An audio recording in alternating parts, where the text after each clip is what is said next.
বাইদেউ ভাল পাইছেনে তেওঁ? মাত দিছেনে? সকলো ভাল হৈ যাব বাইদেউ। আগতে আপুনি কিবা এটা খাই লওক। নাই নাই, একো নাখাওঁ মই। তেওঁৰ মুখৰ পৰা ৰাগিনী বুলি নুশুনালৈকে একো নাখাওঁ। মই যত্ন ল'ব লাগিব তেওঁৰ।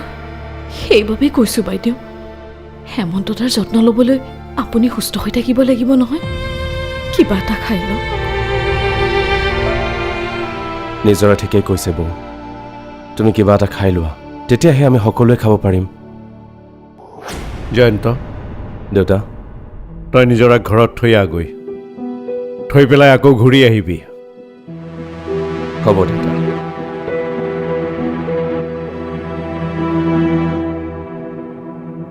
হেমন্তৰ এক্সিডেণ্টটো বাৰু সঁচাকৈ এক্সিডেণ্ট নে?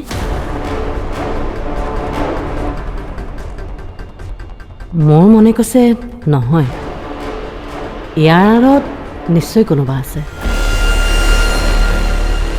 কোন হ'ব পাৰে বাৰু?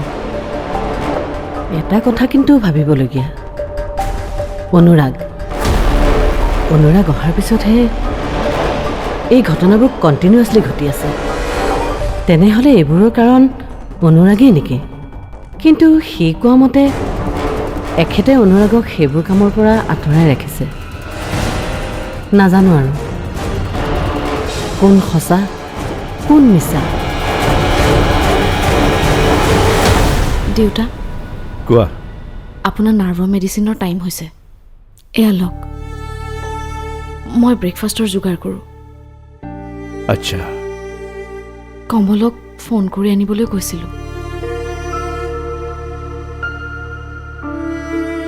এখেত নাযায় বোলে। হেমন্ত তাক এৰি যাব বিচৰা নাই। এখেতে সুধিছিলে তাৰ বা কি ৰিজাল্ট হয়। আপুনি বেছি চিন্তা নকৰিব দেউতা, আপোনাৰ বাবে ভাল নহয়। হ'ব দিয়ক, হেমন্ত দা সোনকালে ভাল হৈ উঠিব। ঠিকেই কৈছা তুমি, ভাল হ'ব লাগিব সি।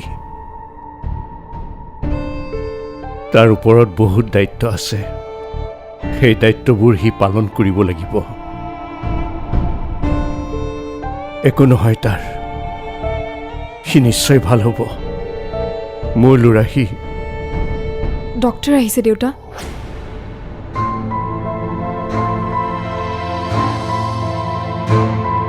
কি হ'ল?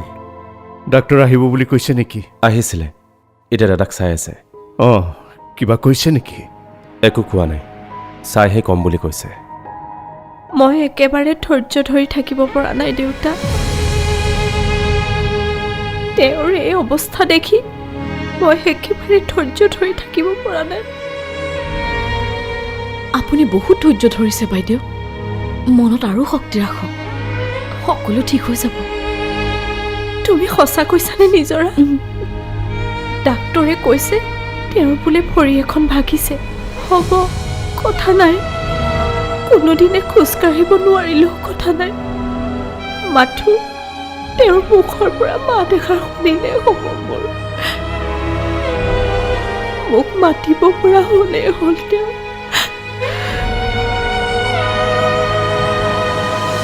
ডক্টৰ, অঁ দাদা এতিয়া কেনেকুৱা? অঁ, he is out of danger. Thank you doctor. কিন্তু এটা কণ্ডিশ্যন আছে। বুজিছোঁ, ভৰিখন ভাঙিছে, ঠিক হ'বলৈ অকণমান সময় লাগিব নহয় জানো? নহয়, কথাটো অলপ বেলেগ।